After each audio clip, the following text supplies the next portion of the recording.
This is not about me. Joe Biden ye kangarigɛrɛ gosi k'a fɔ kalatalaw ye ko demokarasi bɛ gɛlɛyaba de kɔnɔ nin waati in na. Ne bolo ɲɛsini kɛrɛnkɛrɛnnenya la Repibiliki ka cɛbɔw ma minnu ye wasabulon dakarili kɔkɔrɔma don janvier kalo tɛmɛnen na san 2021.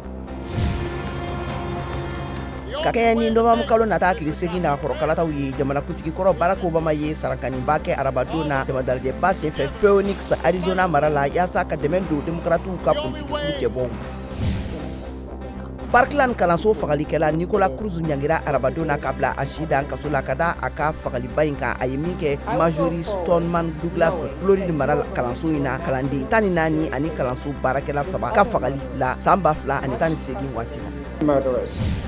The world is going to remain. COP27 ka tɔnsigiba ɲɛkɔrɔ l'Ameriki Jamanakuntigi ka wagati yɛlɛma taabolo lasigiden John Kerry ye laseli kɛ k'a fɔ tɔnsigikɛlaw ye k'u ka jija ko ka to u ka layidukanw talenw kan Glasgow Écosse tɔnsigi senfɛ. Arabadon wula la SpaceX ye fusée Falcon 9 ka filili kɛ ni satellite belebeleba ye a kɔnɔ ka bɔ Floride mara la.